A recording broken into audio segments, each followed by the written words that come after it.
walaupun anak saya tidak membicarakan itu terhadap saya, tapi saya ngerasain kalau ngeliat mukanya gitu. Oh Tuhan, saya tuh apa ya,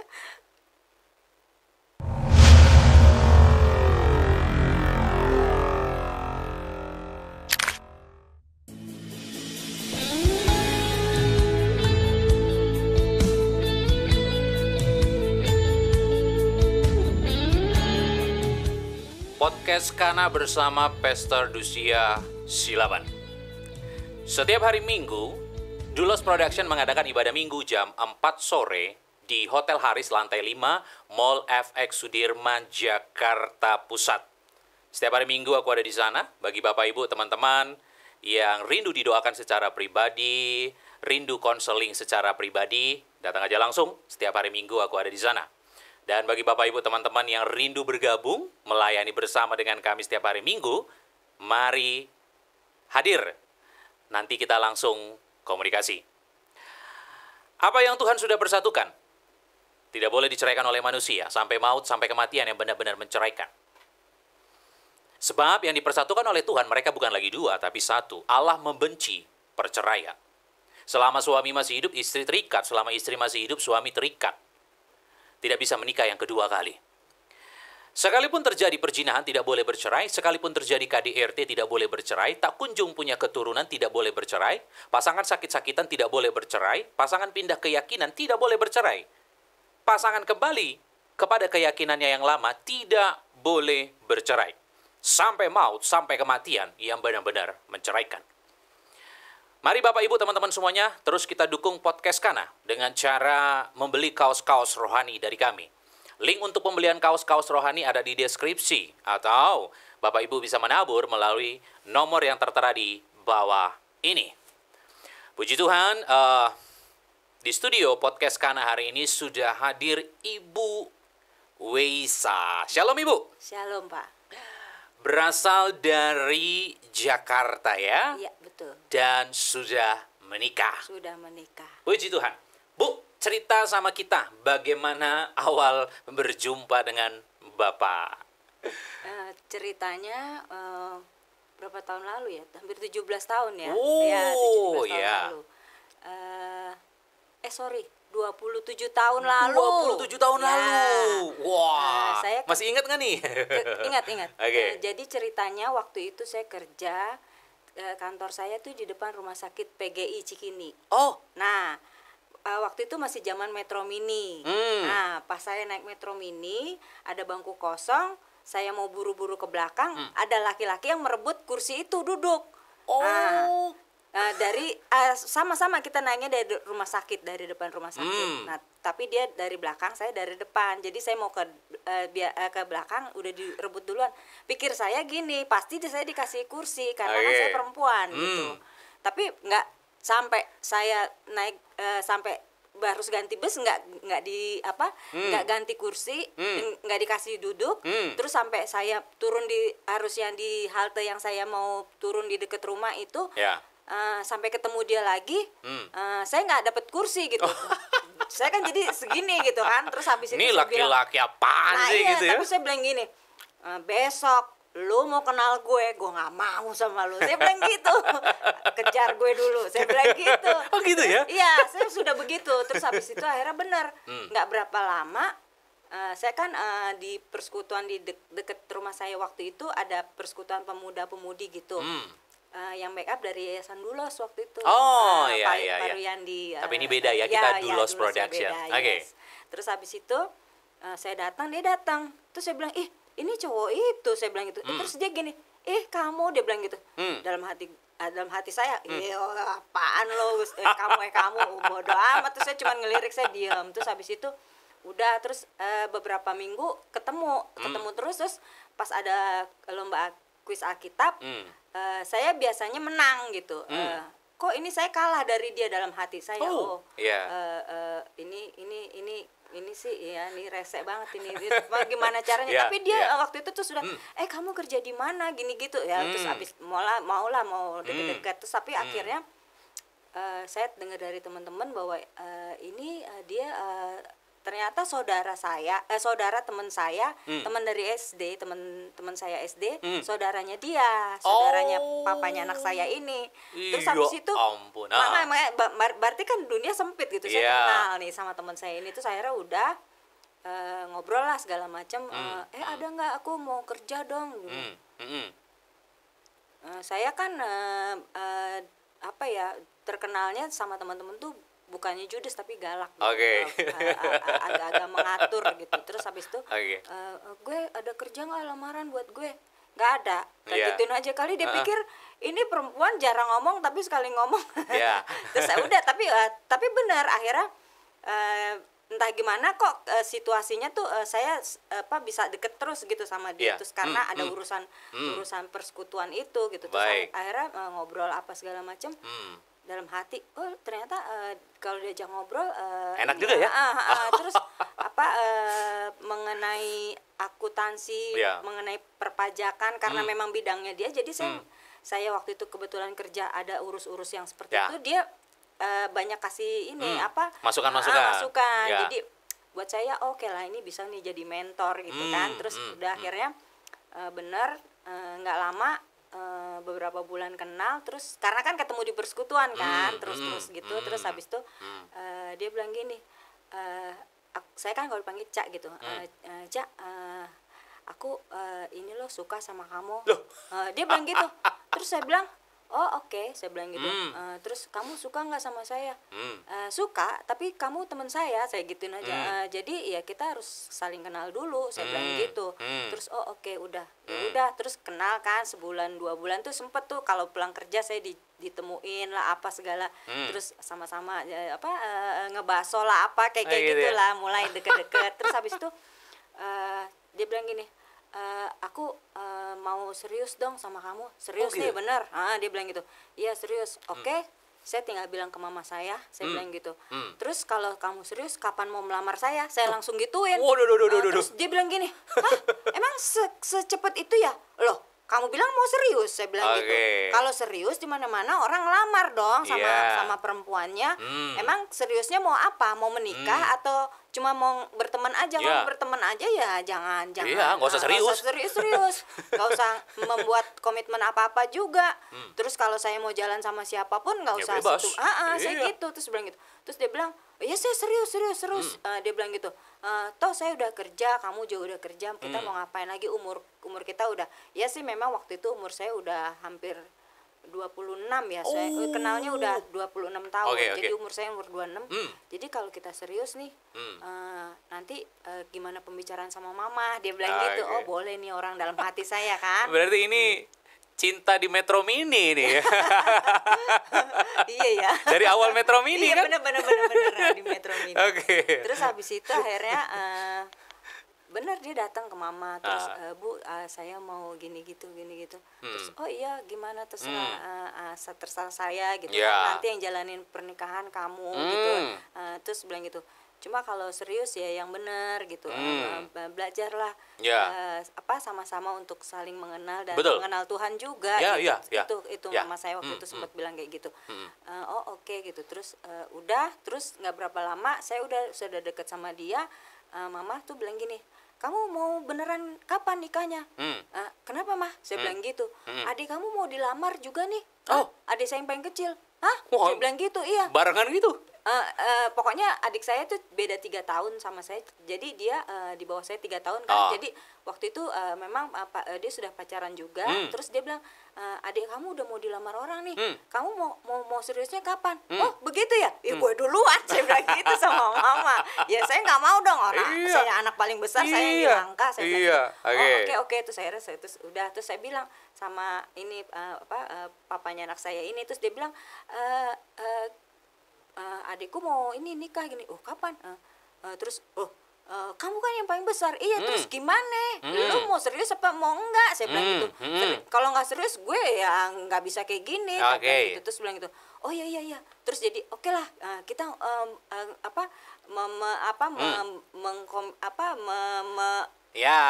rundown ya, apa yang harus mau buat pernikahan direncanakan gitu-gitu. deh. Iya, Oke. Terus akhirnya benar tuh saya ngomong sama teman saya, kalau zaman sekarang mah endorse ya.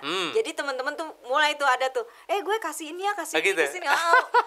Oke. Dalam hati saya, berkat Tuhan banyak banget ya buat saya mau menikah. Jadi artinya saya tidak banyak mempersiapkan, cuma waktu itu Oke. saya ingat baju saya sudah beli apa segala macam, cuma benar-benar untuk biaya acara resepsi itu aja yang kita siapin. Lain-lain tuh dari baju apa-apa itu banyak orang kasih gitu. Terus sampai dari catering pun orang catering udah siapin buat makan. Ada saudaranya dari papanya anak saya bilang nggak usah, nanti buah saya dari kami gitu. Bener, kue buah apa, jadi bener-bener waktu pas hari pernikahan tuh Ya. semuanya itu banyak berkat ya Tuhan. Wow. Makanya saya bilang luar biasa ya ini ya, beneran gitu. Tapi bimbingan pranikah nggak dulu?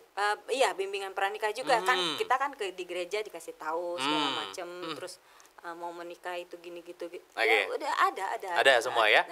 Dan akhirnya pemberkatan. Ya, pemberkatan. Saya di umur 27 waktu pemberkatan itu. Iya. Bapak pada waktu itu? 29 gitu. Beda sedikit ya. Beda 2 tahun gitu ya. Tahun, ya. Oke. Nah, terus habis itu setelah berapa bulan, kalau nggak salah sih seingat saya cuma beberapa bulan, nggak sampai setengah tahun juga deh bimbingan pranikah itu ya, saya agak lupa, udah lama soalnya. Yeah. Nah, terus habis itu ya baru kita nikah. Jadi benar-benar udah tahu nih ya dasar-dasar pernikahan Kristen ya. Karena kan dalam bimbingan pranikah semua itu dikasih tahu. Jadi supaya mempelai itu nggak cuma sekedar nikah, tapi ngerti dasar-dasar pernikahan Kristen itu seperti apa ya. Oke, puji Tuhan. Dan setelah menikah stay di Jakarta? Ya, kita di Jakarta. Kebetulan kan waktu itu mama itu masih tinggal sama kakak sepupu aku karena merawat anaknya yang masih baby-baby. Jadi saya tinggal dengan adik-adik saya di rumah mama. Nah, jadi waktu itu adik saya juga masih pada kuliah.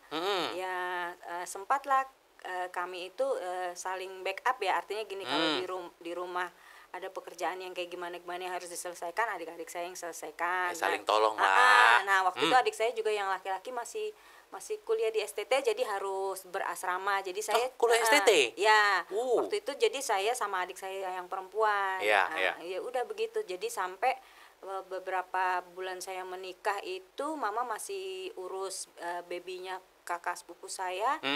Akhirnya pas sampai saya beberapa bulan kan istrinya kakak sepupu saya itu memutuskan berhenti bekerja ya, karena anaknya sudah 2, jadi nggak mungkin lagi kalau mama itu mengurus baby sampai 2 gitu. Jadi paling nggak yang satu udah balita, satu baby kan. Yang baby ya udah dipegang sama istrinya. Kakak sepupu saya keluar kerja, terus akhirnya mama nggak kerja lagi, tinggal di rumah. Jadi semuanya di rumah nih? Iya. Satu rumah ya? Iya, tapi pada adik saya itu? kan adik saya yang laki-laki di asrama. Jadi mama, adik saya yang perempuan sama saya sama suami. Gimana kehidupan rumah tangga Ibu dengan Bapak pada saat itu? Biasa aja, ya karena waktu itu kan saya kerja juga, suami waktu itu masih kerja juga, jadi ya kebanyakan di luar. Ketemu sore atau enggak kalau dia mau kongko sama temennya pasti saya diajak. Gitu ya? Pasti seperti itu. Jadi teman-teman dia banyak yang kenal saya. Memang seperti itu. Jadi ya seperti layaknya pengantin baru, nice aja gitu, nggak ada hal-hal yang jadi beban ya. Apa yang membuat Ibu dulu yakin sama Bapak kalau ini tuh jodoh dari Tuhan? Atau apa yang membuat Ibu yakin nikah sama Bapak pada waktu itu? Saya sih terus terang aja yakin gak yakin ya. Maksudnya gini. Dia secara pengetahuan teologi ya, kalau misalnya dari kita persekutuan itu misalnya kayak apa ya, pertanyaan-pertanyaan kuis Alkitab gitu, dia banyak tahu. Berarti pengetahuannya seputar firman Tuhan lah. Gitu itu yang buat saya nih banyak. Tapi memang setelah saya berapa tahun ya saya menikah sama dia tuh, dia ambil STT memang. Ambil STT? Iya, ambil STT. Serius sekolah Alkitab? Yes, sempat beberapa bulan. Berapa bulan? Iya. Apa 1 semester ya, apa beberapa semester ya, 1 apa 2 semester, pokoknya antara itulah. Kenapa nggak lanjut? Ya itu apa ya, kalau menurut saya based on his character ya, jadi apa ya, buat saya sih akhirnya kalau dia menghadapi beberapa masalah timbullah bahwa dia bukan orang yang cukup dewasa untuk menghadapi masalahnya dengan tenang. Kalau Oke. yang saya lihat itu. Oke. Itu sih. Dan langsung dikaruniai anak pada waktu itu ya? Setelah 6 bulan menikah ya. 6 bulan menikah ya? Terus Oke. saya hamil. Puji Tuhan. Terus udah anaknya perempuan, percis banget bapaknya. Oh ya? Apa ya, ya ada muka-mukanya mirip-mirip saya, tapi memang seperti bapaknya banget gitu. Dari sifat dan apanya semua persis banget gitu. Persis Semakin ya? dia semakin besar gitu kan. Dan tapi yang agak buat saya emes anak saya ini kalau anak lain diajarin itu cadel apa gitu ya, dia Ya. enggak. Oh. Jadi dari kecil itu diajarin tuh cepet tanggap gitu. Oh, berarti memang luar biasa ya, ya, buat saya IQ-nya iya. luar biasa ya. Buat saya itu. Wow. Ya, Nah. dan apa namanya tuh? Bagaimana kehidupan Nah, berumah tangga? Nah, setelah anak saya TK itu kan sebenarnya waktu sebelum TK sih masih agak kecil juga, masih balita, mulai tuh. Saya kok melihat ini gelagatnya nggak bener ya kan, istri pasti tahu, maksudnya feeling Ya, ya. feeling ya. Ini kok kayak apa ya, ini ada apa nih gitu. Terus biasanya nggak gimana, terus ini gimana gitu kan. Oh Terus, ya, emang kenapa pada waktu itu? Ya pertamanya sih kalau pakai bawa wangi wangi, misalnya wangi nih, kalau Ya, kerja ya udah pakai gitu. Oke. Nggak pernah tuh dibawa, ini kok dibawa. Curiga ya. Biasanya kalau iya. udah pakai ya udah taruh. tinggal. Ini dibawa, terus dia bilang ini maksudnya gimana ya gitu. Terus sempat kan waktu itu juga akhirnya pindah-pindah kerja gitu kan. Nah terus habis itu pas pindah kerja itu deket rumah. Jadi tadinya kantornya agak di tengah kota, sekarang di deket rumah. Di Jakarta juga waktu itu kan. Nah terus habis itu pas deket dengan rumah, kebetulan saya tanya kantornya di mana, ternyata deket restoran teman saya. Nah jadi kan saya suka diajak teman saya ketemu di restorannya. Terus sekali waktu saya iseng gitu. Terus habis itu saya tanya, oh kenal nggak? Saya bukan bilang saya istrinya, enggak. Terus kenal gini gitu. Oh itu kantornya ini. Terus ada temennya satu perempuan tuh tuh ada yang nyariin itu gitu. Terus bilang gitu. Terus bilang, oh itu siapa ya? Saya nanya gitu kan. Oh itu pacarnya. Pacar? Iya dia bilang gitu teman-temannya. Terus bilang gitu. Maksudnya apa ya? Udah, tapi saya nggak marah. Sampai rumah saya tanya. Kenapa nggak marah? Kenapa nggak marah? Ya buat apa, saya kan belum tahu buktinya dari waktu itu papanya anak saya. Terus nyampe akhirnya rumah nanya nih. Saya tanya, oh iya aku kasihan sama dia. Kasihan? Kenapa? Saya bilang gitu. Iya dia tuh cancer gini gitu. Terus lo jadi HP-nya? Saya gituin, keluar itu Betawi saya. Terus bilang gitu. Lo jadi dokternya apa jadi gimana? Jadi konsultasi hukum? Bantuan kesehatan? Apa? Saya bilang gitu. Bener. Terus bilang gitu, enggak aku kasihan aja. Terus bilang gitu, mas, biarin suami saya bukan orang Jawa, saya panggilnya mas, karena saya kan Jawa. Jadi saya pasti kalau ada laki-laki yang lebih tua dari saya panggil mas.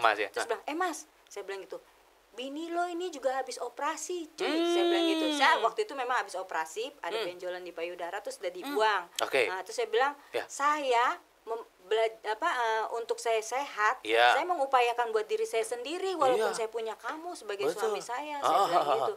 Saya kepingin saya sehat, tetap sehat. Saya bilang gitu. Terus bilang gitu, ini ngapain sampai sama segitunya sama perempuan lain? Saya bilang gitu. Terus saya bilang, iya maaf. Nah udah dong sekali. Nah terus udah akhirnya iya maaf, awas ya deket-deket lagi. Iya aku mau cari kerjaan lain aja gitu. Dia mau cari pekerjaan lain, pindah. Waktu itu memang waktu tahun 90-an akhir ya, sebelum tahun 90, sebelum tahun 2000 ya, 2000 awal itu kan masih gampang ya keluar masuk kerja cari kerjaan lain. akhirnya benar dapat kerjaan lain dan pindah, terus Ya. akhirnya nggak berkontak lah sama perempuan itu. Hmm. Terus udah, Hmm. terus sekali, terus udah gitu 2 kali itu saya agak lupa tuh mengenai perempuan itu kayak gimana. Terus Ya. yang saya, jadi gini, misalnya waktu itu saya udah menikah 10 tahun. Jadi tiap 3 tahun sekali tuh kayak kumat gitu. Selama Artinya, 10 tahun? Iya, waktu Maksudnya itu. kumatnya gimana? Misalnya ini, tahun pertama kan itu tahun ketiga tuh saya Ya. nemuin hal yang aneh. Oke. Nah, tahun keempat, tahun kelima bagus. Oke. Nah, tahun keenam ketemu lagi nih. Urusannya begitu lagi sama perempuan lain. Maksudnya Oke. ada lagi aja dia berkontak lah, apalah segala macam. Waktu itu kan sudah musim BlackBerry ya. Nah, jadi ada tuh gini gitu gitu. Dia cerita tuh waktu itu apa ya? Jadi temennya ada yang kontak bekas pacarnya yang dulu, terus waktu dia masih remaja gitu, Iya. terus suka nanya-nanya apa segala macam. Terus saya bilang, saya tuh nggak tahu ya, orangnya bukannya nggak cemburuan, tapi saya nggak bisa ekspresi marah gitu, nggak. Iya. Jadi saya bilang, mana lihat orangnya, saya bilang gini. Terus kalau dikasih lihat ini, masih cakep gue. Saya suka kayak gitu orangnya. Jadi, Oh gitu ya. Jadi pas jadi ngelihat, wah masih. masih cakapan gue loh. Saya gituin, gue bilang. Terus pasti dia gini, iya memang masih cakapan kamu. Ya udah, ngapain sih ribet banget? Saya pasti gitu. Jadi untuk mengakhiri Ya. istilahnya kesalahan dia, menyelesaikan masalah dia, saya selalu kayak gitu. Jadi arahan saya ke dia, lu masih punya gue gitu yang jauh lebih bagus. Terus saya bilang gini, Mas, saya bilang gini, ini udah yang kedua ya, saya bilang gitu. Kamu kan punya anak loh, perempuan. Iya. Saya bilang gitu. Kurang apa anakmu, cantik, Iya. pinter, saya bilang gitu. Iya. Terus bilang gitu, iya udah. Terus akhirnya sampai akhirnya pernah lagi tambal ban itu motor kita rusak. Saya mau pergi kemana gitu, motornya bannya bocor. Terus habis itu cewek itu sempat telepon. Terus tapi saya nggak marah-marah rebut teleponnya gitu. Pokoknya gerakan saya tuh bukan yang melawan gitu, karena saya mikir suami saya kan tinggi besar, jadi saya dari awal tuh saya ngelihat dia tuh saya agak takut bahwa nanti kalau ya namanya laki-laki lagi emosi dia pukul kayak apa gitu ya kan. Jadi saya dari awal saya tidak melakukan gerakan-gerakan yang akhirnya menimbulkan kalau orang emosi meledak gitu. Terus akhirnya pas di tambal ban itu, pas cewek itu telepon, saya bilang gini, terus iya ini kan, terus bilang gini, saya bilang siapa, saya langsung kayak gitu, saya sebutlah nama perempuan itu. Ini ya telepon ya, bilang kamu punya istri, bilang sama dia, istri lu lebih cakep, saya bilang gitu, lebih pintar, punya kerjaan, saya bilang gitu, jabatannya bagus, mau cari apa dia sama kamu, saya bilang gitu aja. Udah punya istri bilang, saya bilang gitu. Saya cuma bilang gitu aja tuh, itu waktu lagi di tambal ban. Terus iya terus udah ya gini. Nah udah tuh 2 kali. Terus akhirnya saya ngomong, Mas jangan sampai yang ketiga, saya bilang gitu. Ketiga kali kamu di depan mata saya kayak gimana dan saya bisa tahu keluargamu tuh mau diteruskan atau mau dihancurkan oleh kamu sendiri, saya gituin. Terus iya terus udah. Terus akhirnya kita pindah rumah. Kita udah punya rumah sendiri, saya pindah. Puji Tuhan. Anak saya udah mulai masuk SD, kan? Pindah. Pas udah pindah, itu masih setahun 2 tahun. Makanya kan saya bilang setiap tahun yang ketiga dia berulah gitu ya. Benar, jadi setahun pindah, 2 tahun masih anaknya masih bisa di-handle sama dia, urusan keluarga baik-baik. Pas begitu tahun ketiga mulai lagi kumat lagi. Wah, nah, terus per 3 tahun ini. Iya, makanya terus habis itu pas dia udah ketahuan, saya udah pusing ya, artinya gini, saya udah bukan nggak tahan, saya mau emosi juga takut gitu, karena saya takut kalau dia lebih meledak dari saya, ntar saya dipukul karena saya kan kecil gitu, jadi saya pikiran ada apa-apa. Terus akhirnya saya sempat hari itu saya bawa anak saya nginep di rumah mama. Terus akhirnya saya bertanyalah baik-baik. Terus sampai akhirnya dia sampai marah, emosi gimana. Terus akhirnya saya nggak percaya lagi sama Tuhan gini-gini. Hah? Sampai segitunya? Iya, urusannya apa? Kok bawa Tuhan? Apa dia sama yang perempuan ini beda iman? Apa gimana? Apa urusannya? Saya nggak bisa dapat jawaban. Cuma waktu itu dia marah, nangis, terus dia bakar Alkitab. Terus dalam hati saya, aduh saya disitulah hati saya hancur gitu ya. Maksudnya, aduh sampai bakar Alkitab itu ininya di mana gitu, akalnya gitu. Duh. Terus saya saya matiin gitu, Iya. apa yang udah Api. api itunya.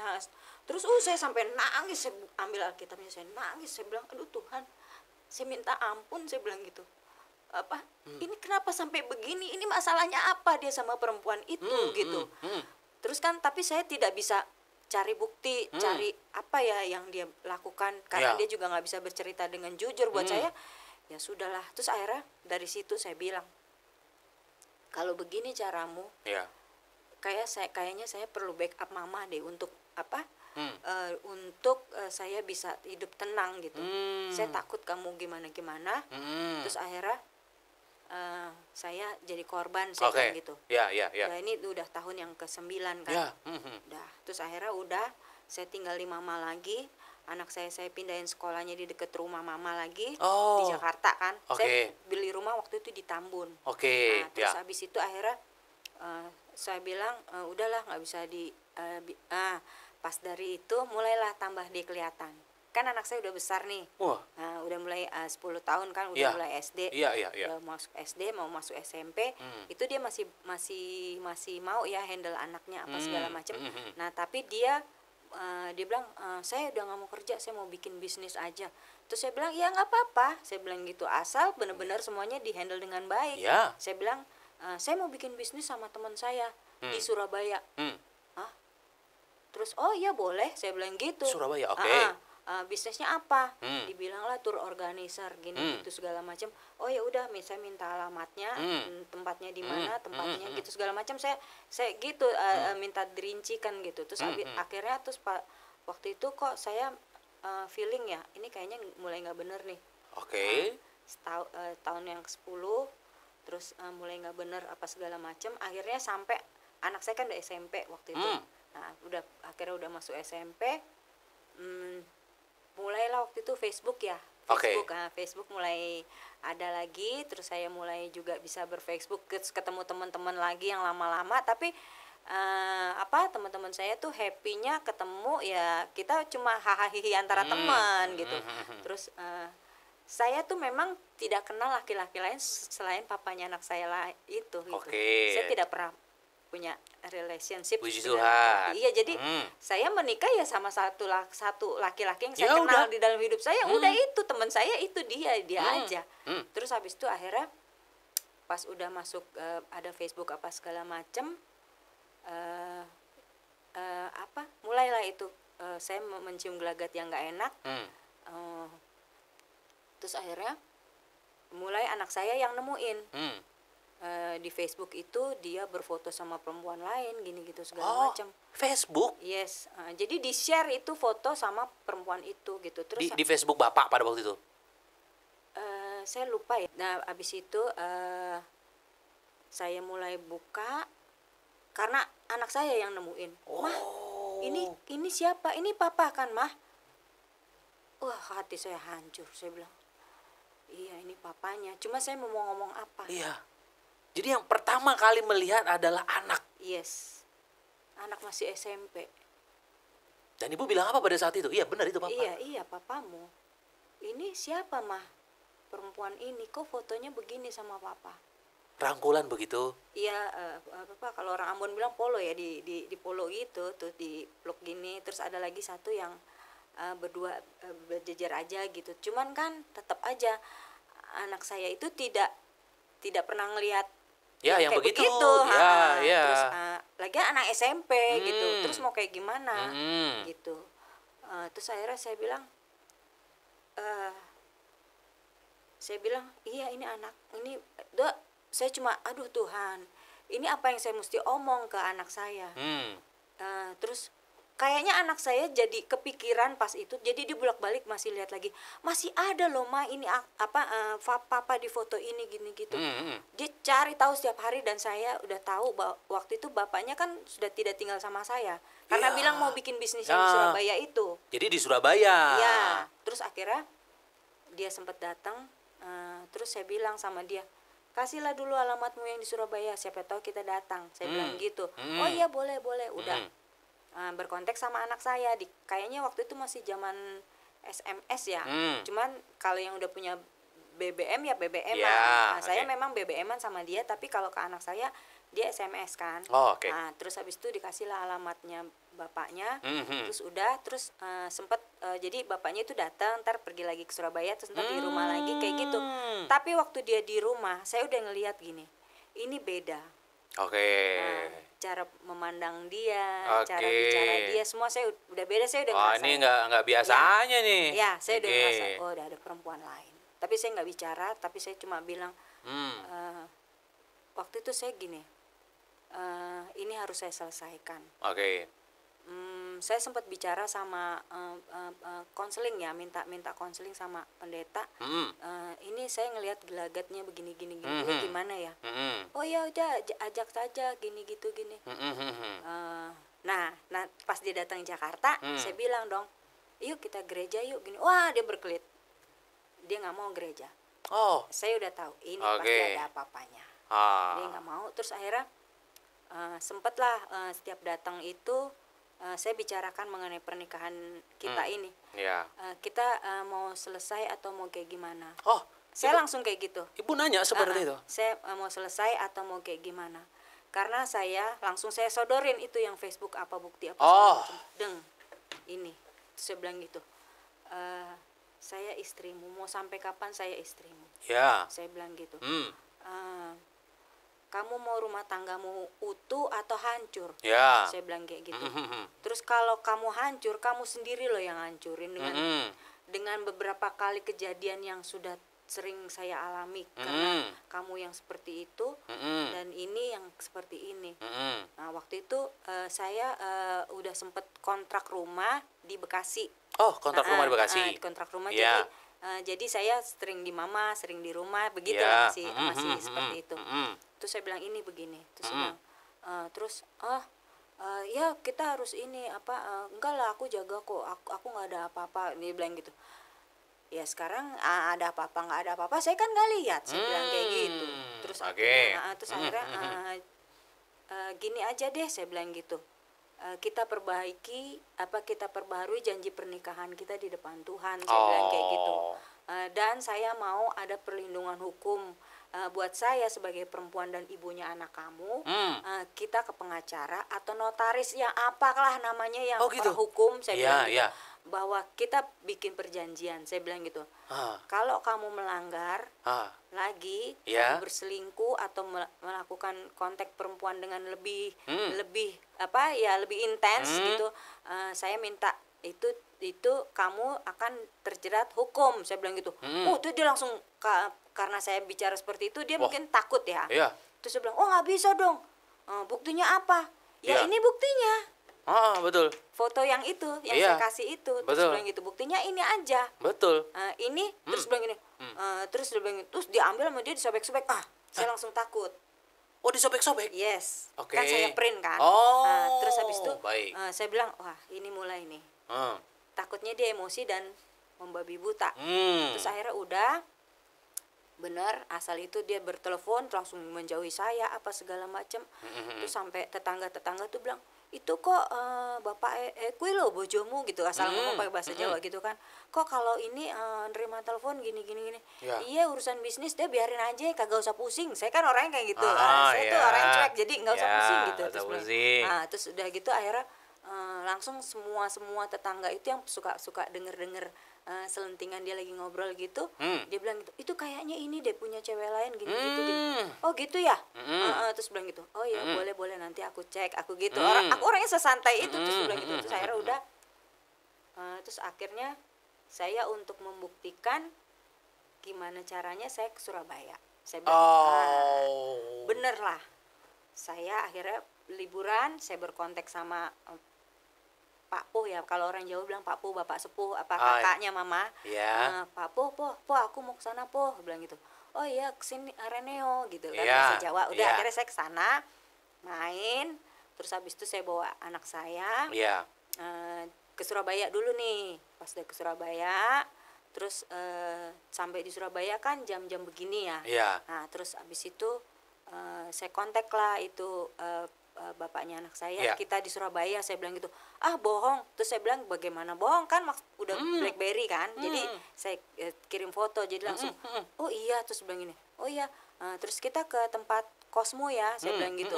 Sampailah ke tempat alamat yang dikasih ke anak saya, ke tempat kosnya. Sampai terus kita cari, lagunya Ayu Ting Ting, alamat palsu. Itu kejadian. Jadi nggak bener itu alamat. Enggak, saya udah tuntun anak saya bawa tas, bawa ini. Anak saya udah berharap ketemu papanya. Ya. Terus bilang dicari di situ nggak ada yang namanya itu. Nangis dia di pinggir jalan. Aduh Tuhan, saya kalau inget itu ya bener-bener deh. Di pinggir jalan nyari bapaknya gitu. Papa mana, mama, bapak? Saya tahan air mata saya supaya nggak turun. Gimana saya? Saya telepon, handphone saya bukan ditutup, jadi memang kayak nggak hidup gitu loh. Handphonenya tut gitu, tut terus ini handphone mati, nggak bisa dikontak. Terus udah sabar nak, terus bilang gitu, ayo mau cari papa. Namanya kita dari jauh, perjalanan jauh naik kereta kan, betul. anak itu capek ngarep ketemu bapaknya gitu. Betul. Terus udah nangis terus dalam hati saya, kejadian nih, lagu Ayu Ting Ting alamat palsu bener. Terus akhirnya udah tukang beca, ibu mau kemana toh bu, gitu bilang, ini pak alamat ini. Iya nggak ada itu namanya. Ibu sekarang mau kemana? Gitu bilang, belum tahu pak, karena nggak tahu ini nanti nginep di mana. Oh saya anterin aja ya ibu ya, ada di situ Wisma gitu. Oh ya udah, dianterin. Nah nama bapak itu naik beca. Terus sampai di tempat Wisma itu kayak hotel lah kecil gitu, losmen ya. Terus dianterin, kan belum makan anak saya. Terus akhirnya handphonenya baru hidup tuh. Nelpon terus bilang, di mana, ma, manggil saya masih mama. Ini alamat hotelnya, ini itu, nanti aku kasih tahu alamatnya gini. Oh iya aku tahu, aku ke situ. Bawain makan ya, anakmu belum makan, saya bilang gitu. Udah sore dong, kan memang harus makan malam. Udah dibawain lah makanan buat saya, buat anak saya. Terus habis itu makan lah dia kan, banyak nih. Makan udah, terus main-main sama bapaknya, udah lama gak ketemu kan. Terus akhirnya anak saya tidur. Pas anak saya udah tidur, saya ngobrol lah sama dia. Kok itu antara jengkel, antara kesel, antara seneng, semuanya sih waktu itu ngumpul. Karena udah lama gak ketemu kan. Terus dia bilang gini, lo kok tega sih mas kasih alamat palsu ke anak lo, saya bilang gitu. Terus enggak, aku tuh takut kalau memang pura-pura mau kesini. Ih Jakarta Surabaya cuy, saya bilang gitu, jarak jauh, masa iya kita bohong-bohong mau datang. Terus akhirnya bilang, iya tapi kamu nginep satu kosan sama perempuan. Saya langsung tebak begitu. Pokoknya mulut saya sembarangan ngomong, tapi saya begitu. Terus enggak gini, tapi dia takut sekali bahwa saya sepertinya memborbardir omongan antara suami istri nih. Akhirnya saya bilang, aku mau pulang ya, balik ke kosan. Oh ya udah, saya bilang gitu aja. Besok kita balik ya, saya bilang gitu. Aku cuma semalam aja di sini, aku mau ke Pak Puh, aku bilang gitu, mau ke rumah Pak Deku itu. Terus akhirnya oh ya udah, nanti aku anterin sampai ke Bungurasih, bilang, terminal di Surabaya. Oke, udah. Bener.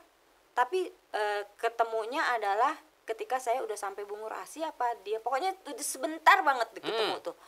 Tapi saya bilang, saya minta laptop ya, saya bilang gitu, karena laptopnya anak saya udah nggak bisa, jadi pakai laptop.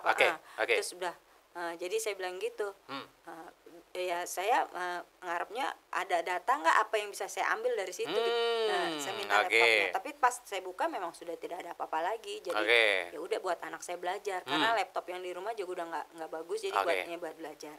Terus udah, nah dari situ baru saya bilang, ini pernikahan kita harus dibenerin. Saya bilang gitu. Kamu ini udah nggak sehat. Iya, kita mau pakai cara apa? Kamu saya bilang untuk memperbarui secara hukum, kamu ketakutan. Saya bilang gitu. Mau kita konseling sama hamba Tuhan, kamu nggak mau. Saya bilang gitu. Dengan alasan kamu mengerti firman Tuhan karena pernah sekolah teologi. Tapi kan itu dulu, saya bilang itu nggak ada jaminan bahwa manusia itu tidak berubah. Saya bilang gitu. Terus dia bilang, iya. Terus bilang gini, pokoknya tapi aku lagi ngerintis bisnis aku nih, bisnis kita nih di sini. Terus oke, nggak masalah. Saya bilang gitu, rintislah bisnismu. Tapi dengan kamu nggak ngasih alamat aja ke anakmu yang benar, Mm-mm. saya sudah meragukan itu, saya bilang gitu. Terus saya bilang Iya. gitu. Terus dia bilang, iya tapi saya nggak mau kita berpisah. Mm-mm. Ya tapi kamu ngancurin loh kalau kamu caranya begitu, nggak sekali dua kali, saya bilang gitu. Kurang sabar apalagi saya. Iya. Ya udah. Akhirnya pas dari situ dia sempat pulang ke Jakarta, minta kita kembali lagi, tapi barang-barang di rumah tuh dirusak. Loh, kenapa dirusak? Karena saya nggak mau nerima dia. Saya berkeputusan waktu itu, saya berdoa akhirnya, Tuhan, saya nggak tahan hidup berjarak tapi tidak bisa didamaikan. Oke. Jadi saya minta kekuatan Tuhan bahwa saya ingin membiarkan dia pergi. Saya nggak mau bersama-sama dengan dia lagi. Saya ingin membiarkan dia pergi. Tapi saya mau tidak ada air mata yang saya tunjukkan di depan dia bahwa saya masih mengharap dia atau segala macam, saya bilang gitu. Terus akhirnya saya sempat doa puasa waktu itu beberapa hari, terus akhirnya benar kan dia terus datang. Terus saya bilang bahwa udahlah mas, kamu pergi aja bawa barang-barangmu, saya bilang gitu. Saya nggak tahan dengan apa yang sudah terjadi semuanya. Saya bilang gitu, bukan karena uang, bukan karena apa, saya bilang gitu. Kalau anak sekarang bilangnya kena mental. Jadi saya udah kena mental saya udah rusak buat saya itu. Ya, dengan kondisi kondisi pernikahan yang berjarak dan dia tidak berkomunikasi dengan baik. Karena kan dia di sana sama perempuan. Itu udah pasti ya? Udah pasti. Karena beberapa kali ada ya transfer pokoknya pakai nama perempuan itu gitu. Terus buat saya enggak lah. Dan akhirnya Bapak pergi? Dia bawa pakaiannya di depan mata kepala anak saya, dia meninggalkan kita.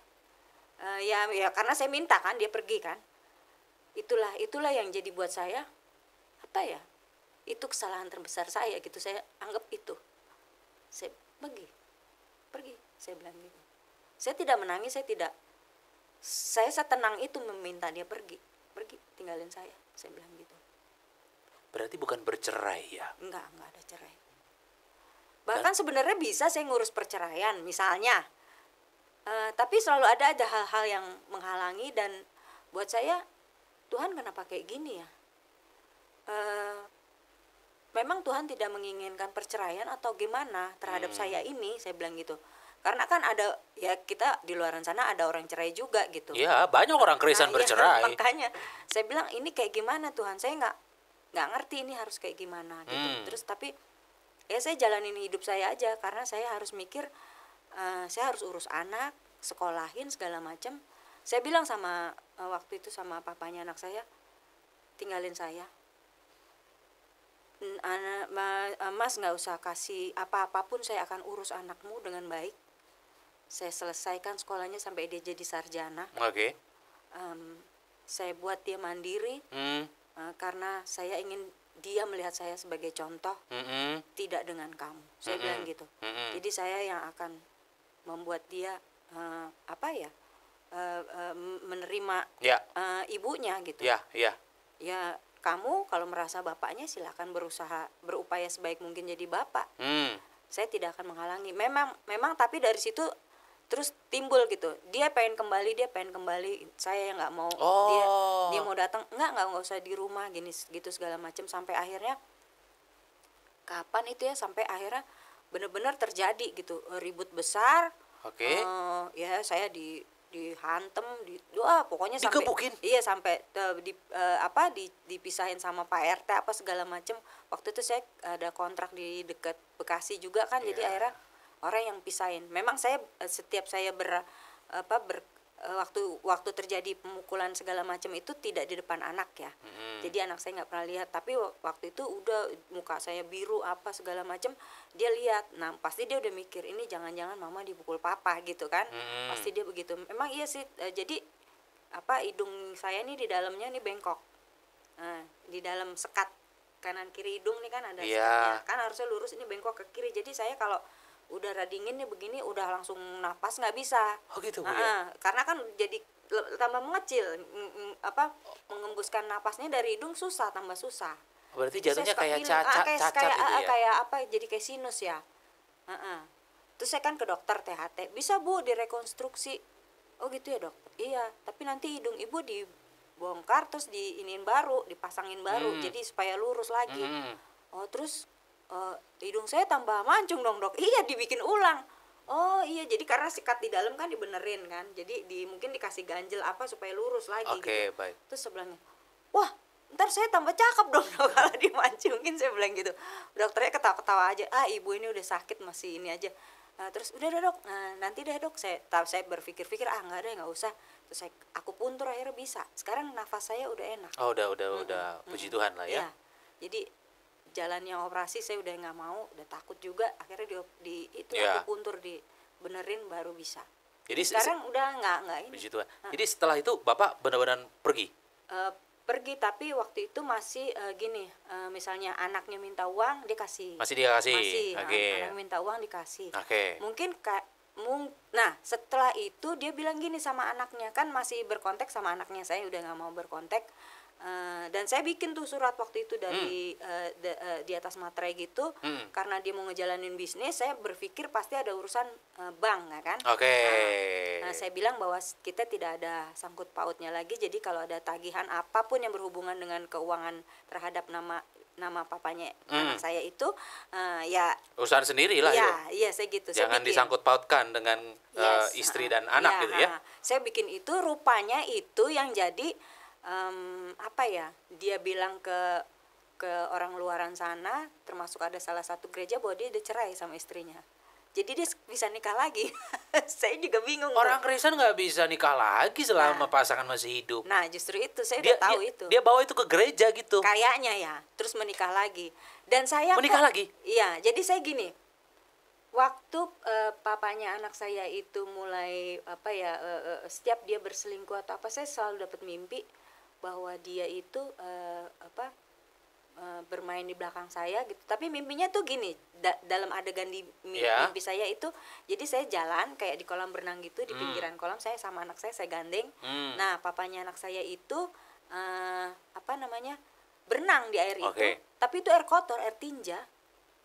Dan dia berenang di situ kayaknya happy banget gitu. Terus selalu ngajak saya, ayo masuk cemplung gitu. Saya selalu nggak mau. Dan 3 kali mimpi dengan tiga kali kejadian yang aneh-aneh itu, ya begitu mimpinya itu. Ya. Ini nikah secara gereja? Gereja, saya nikah gereja. Bapak nikah gereja gitu? Setahu saya itu. Karena gini. Gereja apa itu? Nah makanya, justru saya gini. Kan waktu itu sempat dia bilang mau ngurus tinggal di rumah susun apa gimana gitu. Terus pokoknya gitu-gitu, terus akhirnya sampai punya rumah susun itu. Terus abis itu saya kan tidak tahu menahu banget ya mengenai itu, tapi saya bisa tahu itu rumah susunnya bloknya apa segala macem, persis seperti data yang dia kasih juga gitu. Saya bilang bener, saya udah tahu di situ. Dan total berapa lama Bapak sudah meninggalkan Ibu? Artinya Ibu dan Bapak berpisah? Ya dari tahun berapa tuh, 2011-12 lah. Saya udah lupa tuh berapa kurang tahun. Lebih 16 tahun berarti ya? Iya, jadi anak saya dari SD kan ke SMP tuh. SMP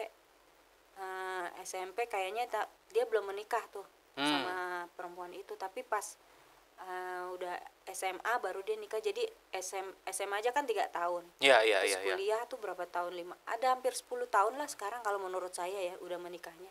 Oke, dan berpisah dengan Ibu? Saya 17 tahunan. Kurang lebih 17 tahun ya. Iya. Dan keluarga besar Ibu bilang apa? Keluarga besar saya sih nggak ada bilang apa-apa ya, cuma nanyain. Tapi aja. Tahu kan? Tahu, cuma tanyain aja itu di mana gini gitu. Terus ada gini. Kan mereka tahu. Memang mama dari turunan mama tidak ada yang Kristen. Jadi, mama kan dulu waktu nikah dengan papa. Mereka taunya ya saya ditinggalin gitu aja gitu. Semua ditinggalin. Oke. Dan Ibu tidak ada kepikiran menikah lagi? Enggak. Karena memang kan nggak bisa. Enggak, memang iya, saya tahu itu. Tahu jadi kan ya? Jadi pas waktu saya tahun berapa ya, 2018 saya pernah kecelakaan tuh, dibegal naik motor. Terus saya udah lihat tempat indah itu bagus. Apa? Asli bagus. Kayak apa surga apa ya? Saya belum tahu namanya. Karena saya secara vision saya itu saya ngelihat itu gitu. Kenapa? Waduh, Ini bagus. dalam apa? Waktu Dibegal. saya dibegal. Saya kan jatuh, dipukul. Oh, dipukul sama begalnya, naik terus? motor kan. Terus saya nggak sadarkan diri tuh. Nah, waktu nggak sadarkan diri, Terus saya ngelihat tempat itu. Bagus, cahayanya kuning. Kan kalau ini cahayanya putih ya. oke. Cahayanya itu kuning. Terus tempatnya tuh taman bagus, bunga-bunga banyak. Sejuk kayak gini hawanya. Nah, saya udah mulai ngerasain, kaki saya enak loh, enak tempat ini. Tapi suaranya laki-laki semua. Suaranya laki-laki, terus kayak orang diskusi apa segala macem. Enggak, ada yang suara satu dominan bilangnya gini, enggak, jangan, ini belum waktunya. Terus saya bilang, belum waktunya. Terus saya bengong-bengong aja itu di tempat itu tuh, cuma saya menikmati, bagus sekali pemandangannya gitu kan. Oke. Bunga apa, pokoknya bagus sekali. Terus habis itu, enggak, belum waktunya. Terus bilang gitu. Terus saya berdiri, kan tadinya saya duduk gitu, terus saya berdiri. Saya pengen ngomong tapi susah, saya nggak bisa ngomong. Ini gue loh, masa gue nggak boleh di sini gitu kan? Saya pengen ngomong begitu tapi nggak bisa keluar kata-kata itu. Oke. Enggak, kamu belum waktunya. Sana, langsung digituin. Oke, Deng, saya langsung sadar. Loh, ini di mana? Saya bilang gitu, Mas, alhamdulillah ibu udah bangun. Oh, sama orang-orang sekitar gitu ya? Terus, ini di mana Pak? Ini di JGC, di pos satpam. Oh, saya masih hidup. Saya bilang, tuh tadi yang saya lihat tempat bagus. Apa? Saya bengong, saya asli bengong. Ibu minum dulu Bu. Minum. Iya. Minum kan. Udah habis minum, Pak, kepala saya pusing Pak, pusing banget. Terus saya bilang, saya kayak mau muntah, saya bilang gitu. Dikasih lah plastik sama yang nolongin saya. Muntah saya semua keluar. Terus Dan pelajaran apa yang ibu dapat dari situ? saya pingsan lagi. Pingsan lagi, habis muntah sekali pingsan lagi. Habis pingsan lagi.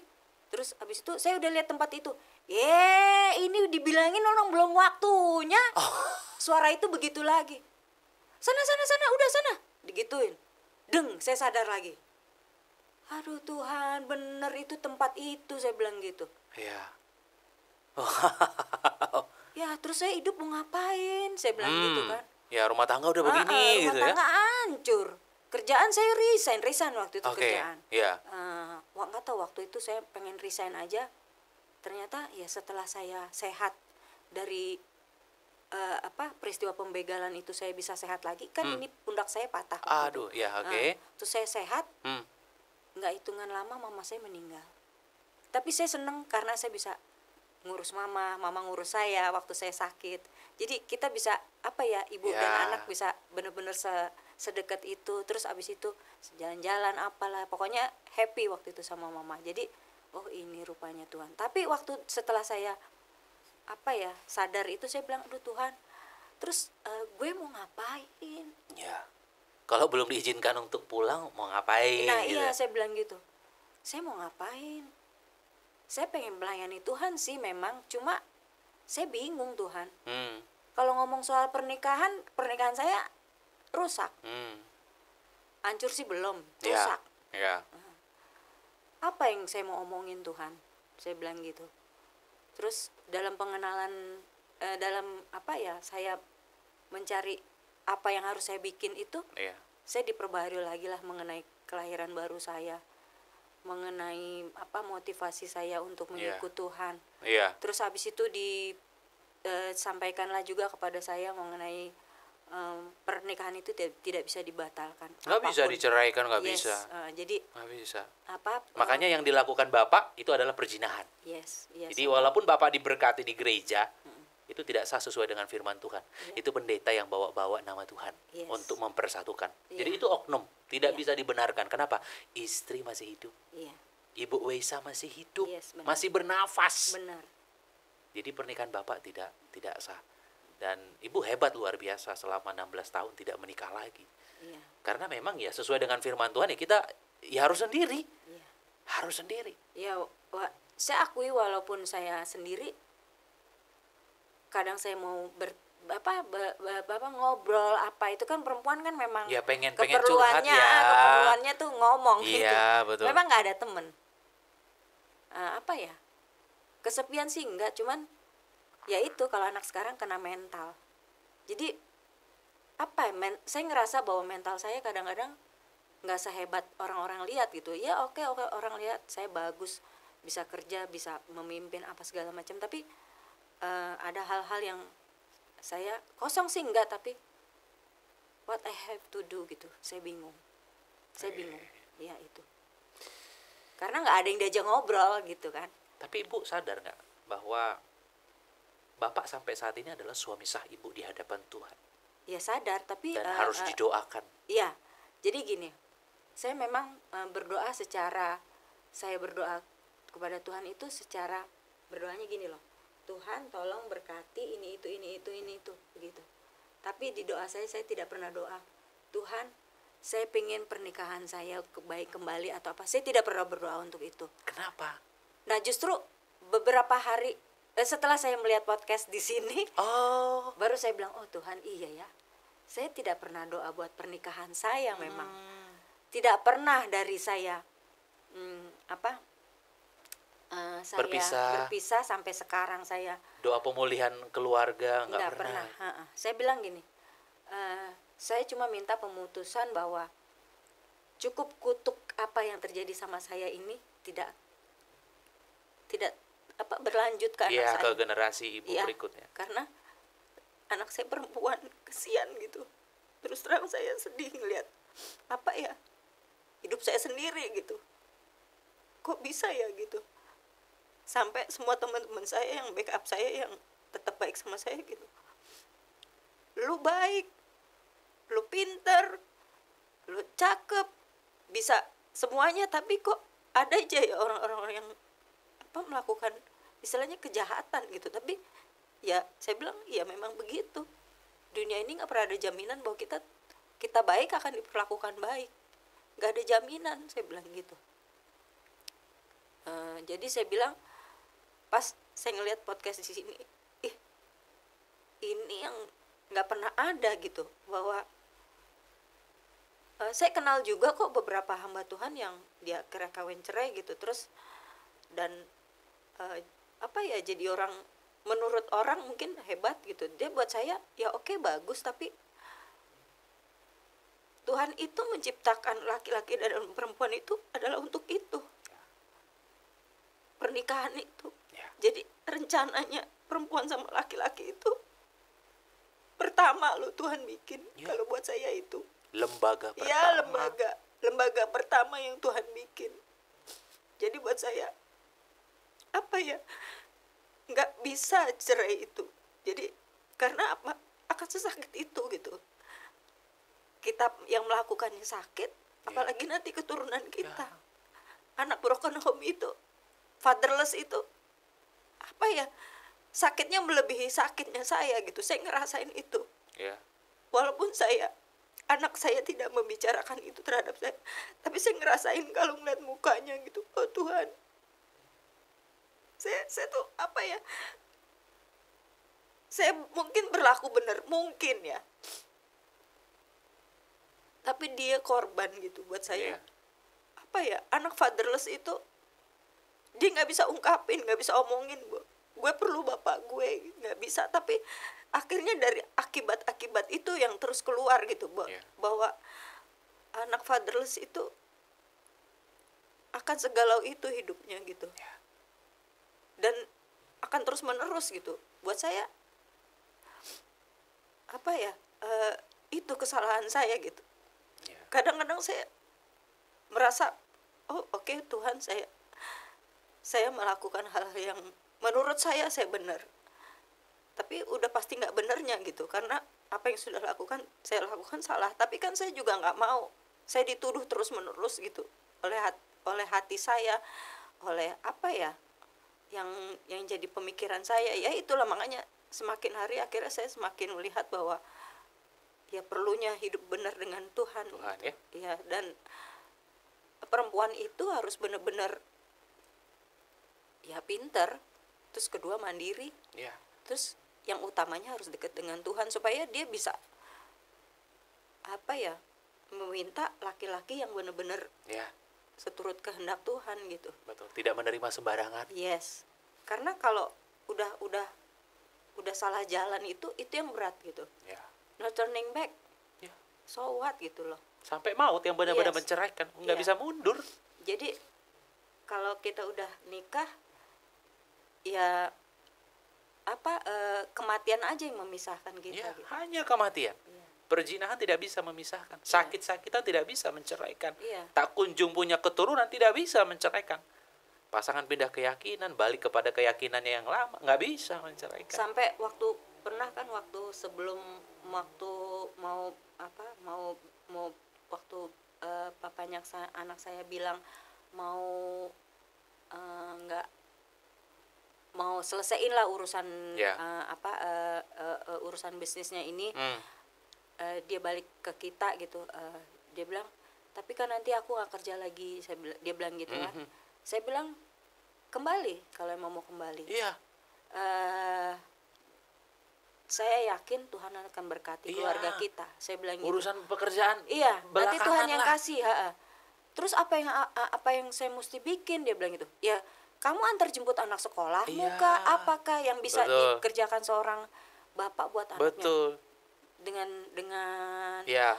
dengan Ya. apa ya itu Dengan apa kondisi istilahnya? yang udah seperti itulah, Nah, yang dia belum. bilangnya gini, oh nggak bisa dong, saya kan laki-laki, saya gengsi dong kalau nggak kerja. Terus saya bilang, kenapa mesti mikirnya gengsi duluan? Saya bilang gitu. Betul.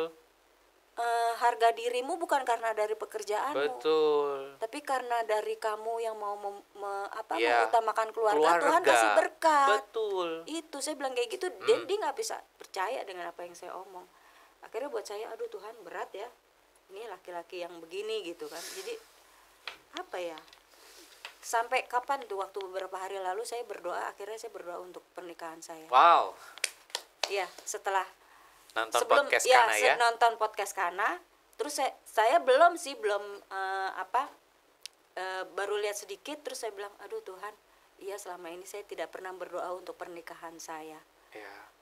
Bahkan sekarang saya bergereja di satu gereja, Pak pendetanya kan dekat gitu, karena saya diangkat jadi sekretaris untuk iya. BPD Jawa Barat. Oh. Terus jadi saya lumayan lah suka ngobrol sama Pak Pendeta. Terus dia bilang, Bu, bagaimana seandainya nanti Tuhan bikin suatu saat Bapak kembali lagi sama Ibu, dia bilang gitu. Terus saya bilang, aduh Pak, saya nggak kepikiran, saya bilang gitu. Saya jawab salah nggak? Saya jawab salah. Oke. Saya mencari perkenanan Tuhan saja Pak, saya bilang kayak gitu. Terus bilang gitu, saya sudah tidak mau lagi merancangkan jalan-jalan hidup saya bilang gitu. Kalau Tuhan yang bikin kan penuh kelegaan Pak, saya tidak mau mikirin apa yang jalan saya harus ambil. Saya ceraikan juga kan tidak mungkin. Ya, saya bilang gitu. Terus kalau Tuhan yang menceraikan, apa yang jadi kesalahan saya tidak ada, saya bilang gitu. Tapi saya juga bukan orang yang nggak punya hati. Pernah ada satu hamba Tuhan bilang, udah Mama Angel, kalau misalnya itu doain aja bapaknya anakmu itu serahkan kepada iblis, biar iblis yang beracara. Pendeta yang bilang begitu. Ada tuh teman saya yang lain. Terus saya bilang, gue dalam hati. Teman. Iya, tapi memang dia pelayanan gitu.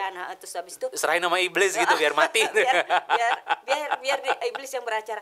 Terus terus saya bilang, saya sambil ngelirik dia, saya bilang, gue bukan orang yang gak punya hati kali, saya bilang gitu. Saya rasa udah, terus masih belum, ya pas habis itu beberapa hari kemudian saya berdoa ya buat pernikahan kita. Saya bilang, Tuhan, saya menyerahkan apapun yang Tuhan mau buat, saya percaya yang terbaik. Amin. Saya bilang gitu. Saya tidak pernah selama ini berdoa untuk ini, saya bilang itu. Dan akhirnya Ibu mulai berdoa. Saya mulai berdoa untuk pernikahan saya. Tuhan yang mau pulihkan, atau Tuhan yang mau karena gini, saya mikirnya gini, ini secara manusia. Kalau Tuhan pulihkan, saya harus ketemu lagi, terus hati saya udah sehancur itu. Tapi bagaimanapun dia tetap suami ibu Iya, selama memang dia iya, masih memang hidup. iya. Jadi apa yang Tuhan mau bikin itu, saya bilang sama Tuhan, saya minta perkenanan Oke. Tuhan. Tuhan yang akan siapkan hati Amin. saya bilang gitu. Ibu Itu aja Wesa, sih. Iya, terima Pak. kasih untuk kesaksiannya. Iya, sama-sama. Bapak Ibu, teman-teman, mari kita doakan sama-sama. Bapak, dalam nama Yesus, kami serahkan pernikahan Ibu Wesa ke dalam tangan-Mu. Selama suami Ibu Wesa masih hidup, mereka tetap suami dan istri. Kami berdoa saat ini di studio, pernikahan Ibu Wesa dipulihkan di dalam nama Tuhan Yesus. Dimanapun saat ini suami berada, dijamah, bertobat, kembali ke tengah-tengah keluarga. Kami percaya bagi Tuhan tidak ada yang mustahil. Ibu Wesa dan suami dipersatukan kembali dalam pernikahan yang kudus. Biarlah suami Ibu Wesa dijauhkan dari perzinahan, sadar bahwa pernikahan yang sekarang dia jalankan bukan dari Tuhan, tetapi adalah perzinahan. Kami serahkan Bapak atau suami ibu dari Ibu Wesa ke dalam tangan-Mu Tuhan. Dalam nama Yesus terjadi mujizat Tuhan. Haleluya. Amin. Bapak Ibu, teman-teman semuanya, setiap hari Minggu Doulos Production mengadakan ibadah Minggu jam 4 sore di Mall FX Sudirman, Jakarta Pusat, tepatnya di Hotel Haris lantai 5. Setiap hari Minggu aku ada di sana. Yang mau konseling, yang mau didoakan secara pribadi, mari hadir. Yang mau bergabung pelayanan bersama-sama dengan kami juga, hadir aja langsung, nanti kita komunikasi, ya. Apa yang Tuhan sudah persatukan tidak boleh diceraikan oleh manusia sampai maut, sampai kematian yang benar-benar menceraikan. Sebab mereka bukan lagi dua, tapi satu. Allah membenci perceraian. Selama suami masih hidup, istri terikat. Selama istri masih hidup, suami terikat. Tidak bisa menikah yang kedua kali. Sekalipun terjadi perzinahan tidak boleh bercerai, sekalipun terjadi KDRT tidak boleh bercerai, tak kunjung punya keturunan tidak boleh bercerai, pasangan sakit-sakitan tidak boleh bercerai, pasangan pindah keyakinan tidak boleh bercerai, pasangan kembali ke keyakinannya yang lama tidak boleh bercerai, sampai maut, sampai kematian yang benar-benar menceraikan. Mari terus kita dukung podcast Kana agar bisa berkembang dan semakin maju melalui pembelian kaos-kaos rohani dari kami. Link untuk pembelian kaos-kaos rohani ada di deskripsi, atau Bapak Ibu teman-teman bisa menabur untuk podcast Kana di nomor yang sudah tertera di bawah ini. Sampai ketemu di podcast Kana berikutnya. Say no to divorce.